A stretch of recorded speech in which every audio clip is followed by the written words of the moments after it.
Can gamification make the world a better place? Can it help people improve the quality of their lives? Sure, obviously, at some level, gamification is a tool for motivation. And that motivation can be something like getting you to buy some more of a certain breakfast cereal or getting you to fill out a market research survey. But it could also be motivating you to eat healthier, motivating you to use less energy and therefore reduce your carbon footprint, motivating you to learn about personal finance skills, which are important to help you escape from poverty. So gamification certainly can be used for social good, and in fact, I've already mentioned a number of examples in the course so far that would go in that category.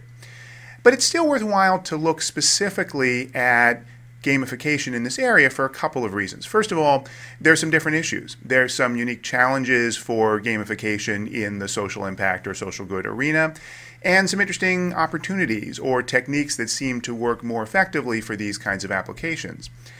Secondly, it's valuable to see the range of applications that are out there in the world today. Things that organizations are already doing in a wide variety of areas using gamification as the motivational tool to encourage people to take actions that are either good for them or good for the world. And here under social good, I'm lumping in both of those categories, things that have some societal benefit above and beyond the benefit for the organization that's putting together the program or the place where the person works. That's one kind of gamification for social good. And the other one is a set of things that involve helping the person become better, become happier, more fulfilled, healthier.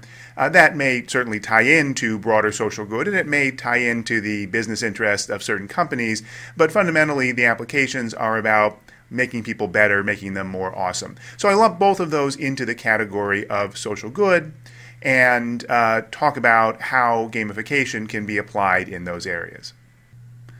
One preliminary issue is that independent of applications that are specifically about social good, there's a lot of positive energy and emotion and engagement that comes out of games and that comes out of being involved in truly game-like activities.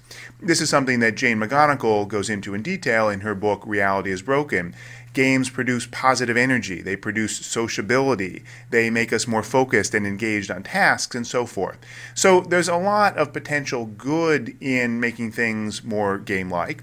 There also are some risks and dangers in certain versions of gamification, as we've talked about, but it's worth noting that there's a lot of reason to think that purely trying to find some fun and find some engagement and find that kind of problem-solving spirit of games in any task has some positive social value.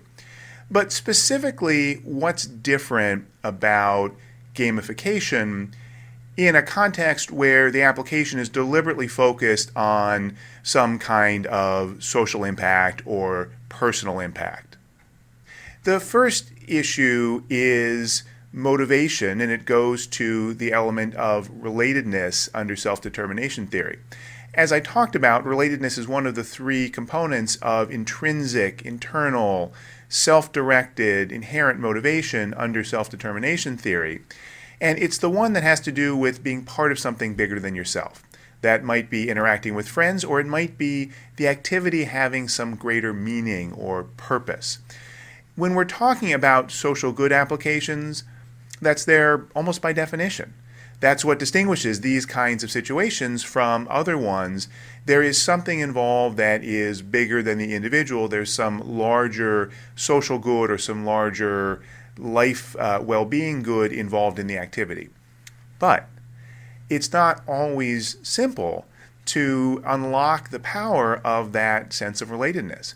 There's always things that we think we should do or think would be good for us or think would be noble and worthy for us to do, and yet we just don't do them. So gamification in social good context is really primarily about activating that sense of relatedness, making it meaningful and real so that people act on their latent desire to engage in some kinds of activities.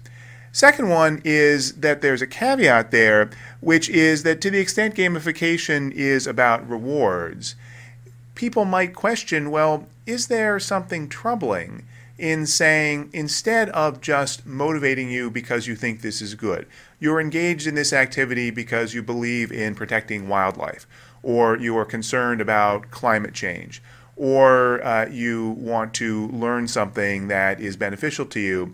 Instead of just doing that for the purely intrinsic reason, maybe there's a danger that gamification puts a premium on doing it for the short-term reward, for the points, for the badges, for the achievements, or maybe even for some prize type award, some tangible reward that goes along with them. And that potentially is problematic because it ties into that crowding out or over-justification effect that we saw in the discussion of intrinsic and extrinsic motivation.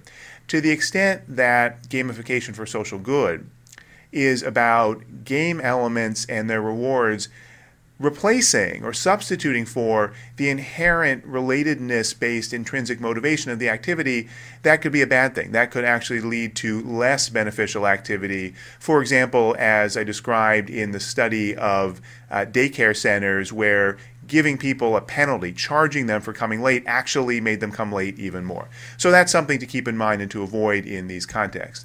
The next one is that most but not all of the examples that involve gamification for social good have some element of behavior change. So they are about that third broad category of gamification, which I haven't talked about as much in the course, that's about getting people over the hump, doing something that they already want to do, changing the way that they act in a certain area, as opposed to an organization trying to motivate either its external communities, i.e. customers, or its internal employees and extended networks. So therefore, part of this unit will be focusing on behavior change and habit formation as a distinct kind of practice.